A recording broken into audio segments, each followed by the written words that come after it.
Hi friends, നമുക്കിന്നൊരു അടിപൊളി മാങ്ങക്കറി ഉണ്ടാക്കിയാലോ. നമുക്കതിന് വേണ്ടിയിട്ടുള്ള ഇൻഗ്രീഡിയൻസ് എന്താണെന്ന് നോക്കിയാലോ.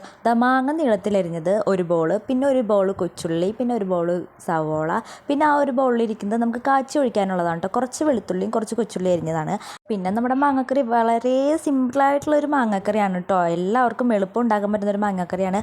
പിന്നെ നമുക്കതിന് വേണ്ടത് നമ്മൾ തേങ്ങാപ്പാൽ അരച്ചത്, അത് 1-ാം പാലും 2-ാം പാലും, പിന്നെ കുറച്ച് ഇഞ്ചിയും കറിവേപ്പിലയും. നമുക്കിതിൻ്റെ കൂടെ പച്ചമുളകും കൂടി ആവശ്യമുണ്ട്. പക്ഷേ പച്ചമുളക് അരിഞ്ഞത് എടുക്കാൻ മറന്നുപോയി. അപ്പോൾ നമുക്ക് പച്ചമുളകും കൂടി ഇതിൻ്റെ കൂടെ ആഡ് ചെയ്യണം കേട്ടോ.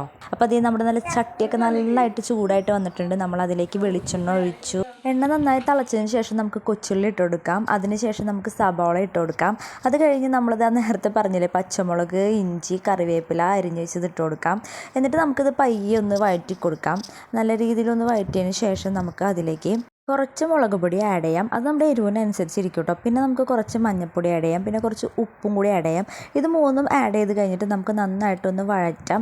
അതിനുശേഷം നമുക്ക് അതിനകത്തേക്ക് ചാറിന് ആവശ്യമായിട്ടുള്ള വെള്ളം ഒഴിച്ചു കൊടുക്കാം. അപ്പോൾ വെള്ളം ഒഴിച്ചതിന് ശേഷം നമുക്ക് നമ്മുടെ അരിഞ്ഞ് മാറ്റി വെച്ചിരിക്കുന്ന മാങ്ങ അതിനകത്തേക്ക് ഇട്ട് കൊടുക്കാം. എന്നിട്ട് ജസ്റ്റ് ഒന്ന് ഇളക്കിയതിന് ശേഷം ആദ്യം 2-ാം പാൽ ഒഴിക്കാം. അത് കഴിഞ്ഞ് 1-ാം പാൽ ഒഴിക്കാം.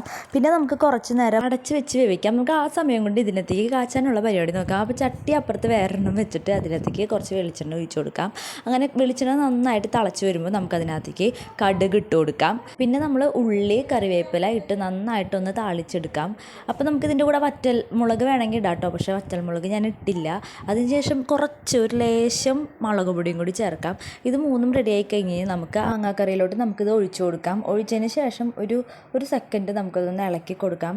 അപ്പോൾ ഈ മാങ്ങക്കറി നിങ്ങൾക്ക് എല്ലാവർക്കും ഇഷ്ടപ്പെട്ടു എന്ന് വിചാരിക്കുന്നു. ഏറ്റവും സിമ്പിളായിട്ട് ഉണ്ടാക്കാൻ പറ്റുന്നൊരു മാങ്ങക്കറിയാണ്. നമ്മുടെ വിഷുവൊക്കെയാണ് വരുന്നത്. വിഷുവിന് വിഷുക്കട്ടയൊക്കെ ഉണ്ടാക്കുമ്പോൾ ഏറ്റവും അടിപൊളിയായിട്ടുള്ളൊരു മാങ്ങക്കറിയാണിത്. അപ്പോൾ നിങ്ങളിത് എന്തായാലും ട്രൈ ചെയ്ത് നോക്കണം. ട്രൈ ചെയ്ത് നോക്കിയിട്ട് എങ്ങനെയുണ്ടെന്നുള്ളത് നിങ്ങൾ എനിക്ക് കമൻറ്റായിട്ട് ഇടണം കേട്ടോ. അപ്പോൾ ഈ വീഡിയോ എല്ലാവർക്കും ഇഷ്ടപ്പെട്ടു എന്ന് വിചാരിക്കുന്നു. അടുത്തൊരു വീഡിയോയിൽ കാണുന്നവരെല്ലാവർക്കും ബായ്.